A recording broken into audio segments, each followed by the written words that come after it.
cubit-cubitan, oh, cubit-cubitan, senggol-senggolan, oh, senggol-senggolan, genit-genit jadi sekarang, kalau dicubit katanya sayang, genit-genit jadi sekarang, kalau disenggol katanya cinta beleng-beleng.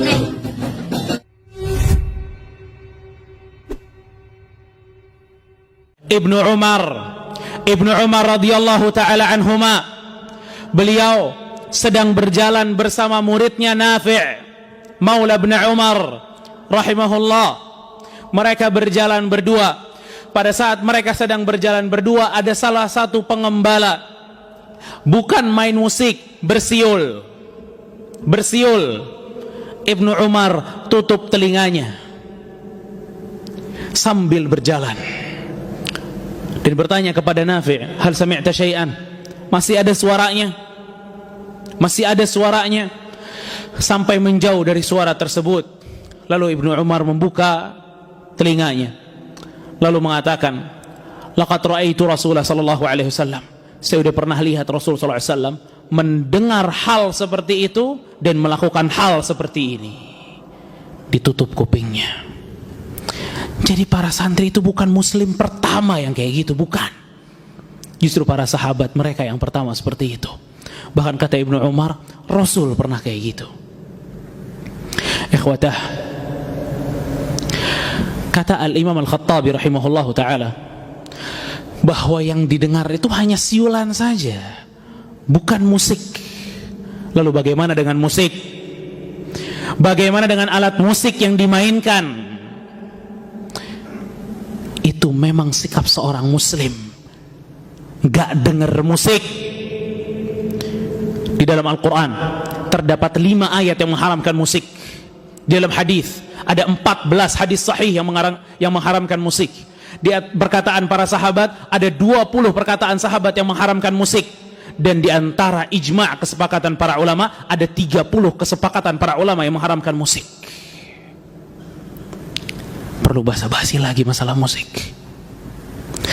Ikhwatah, para jamaah kaum muslimin yang dimuliakan oleh Allah subhanahu wa ta'ala, di dalam surat Luqman ayat ke-6, Allah subhanahu wa ta'ala berfirman, wa minan nas man yashtari lahwal hadith liyudilla an sabilillah bighairi ilmin wa yattakhidhaha huzwa ulaika lahum adzabun muhin.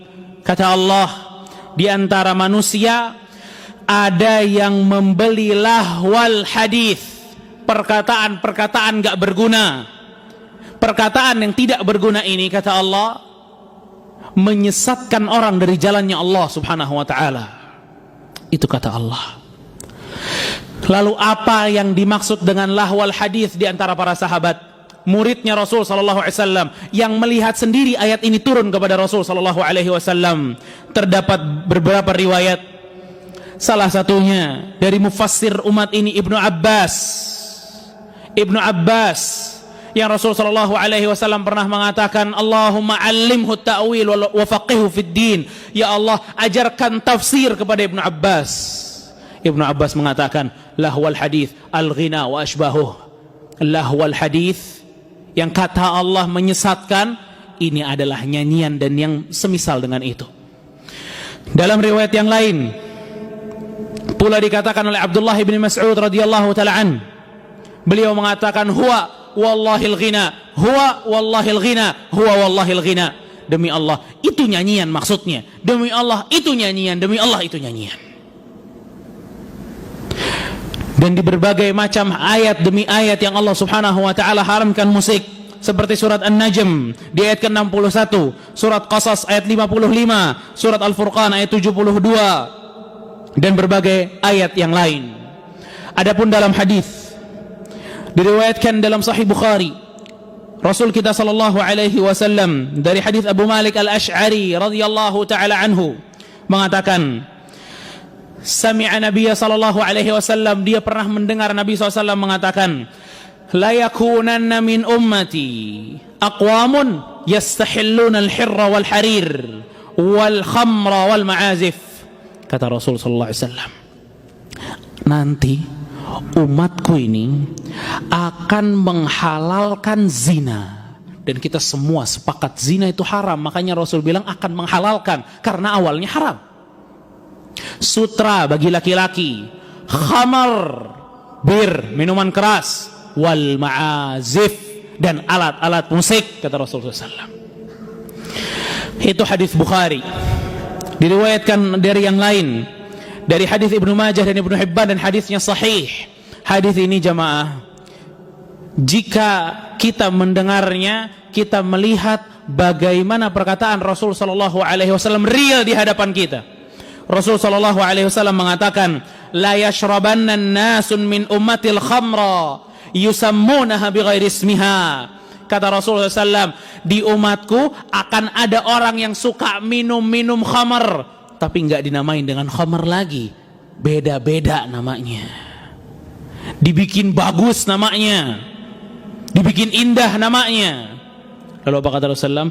Yu'zafu ala ru'usihim bil ma'azif wal mughanniyat. Dan kalau mereka lagi minum, kata Rasul, mereka ditemenin sama musik dan biduan-biduan wanita. Allahu Akbar. Yakhsifullahu bihimul arda wa yaj'al minhum qiradata wal khanazir. Allah akan menamkan mereka dan akan mengganti mereka menjadi kera dan babi. Hadis sahih diriwayatkan Ibnu Majah dan yang lainnya. Ikhwatah, ancaman Rasul sallallahu alaihi wasallam untuk musik itu enggak asing di antara para sahabat. Para sahabat itu bukan cuma satu yang ngebawain hadis tentang musik. Banyak dari para sahabat membawakan hadis tentang haramnya musik.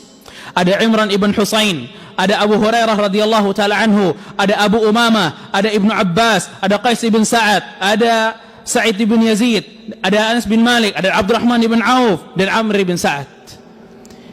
Maksud saya di sini menunjukkan hatta di tengah para sahabat ini bukan hal yang asing. Mereka tahu banyak hadisnya.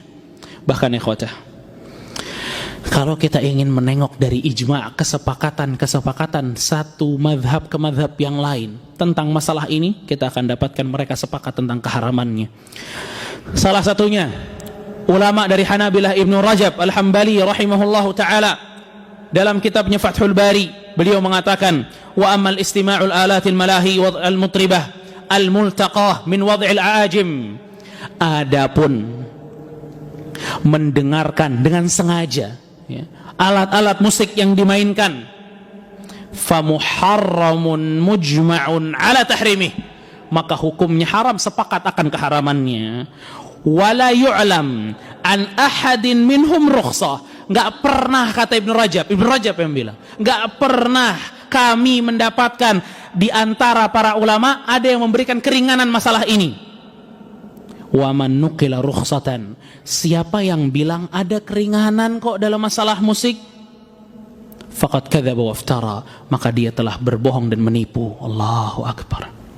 Allahu akbar. Riwayat yang lain dari Al-Imam An-Nawawi rahimahullahu taala, ulama mazhab Asy-Syafi'i yang paling banyak mazhab ini tersebar di negeri kita, beliau mengatakan, al-mizmarul iraqi wa ma yudrabu bihil autar, seruling-seruling dan gitar-gitar haramun bila khilaf, haram, enggak ada khilaf.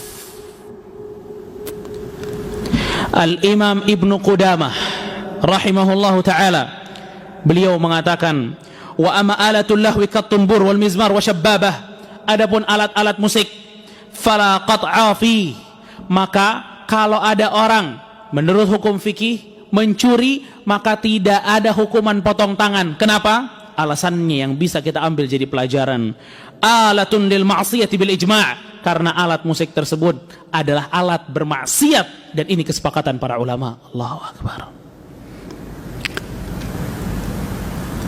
Al-Imam Al-Baghawi, Al-Imam Al-Haytami Asy-Syafi'i, beliau juga mengatakan, hadhihi kullaha muharramah bila khilaf, semua alat musik tersebut muharramah bila khilaf, haram, gak ada khilafnya di situ. Wa man haka khilafan, siapa yang mengatakan di dalamnya ada khilaf, faqad ghalata aw ghalaba alaihi hawa, maka dia telah salah atau dia memang mengikuti hawa nafsunya.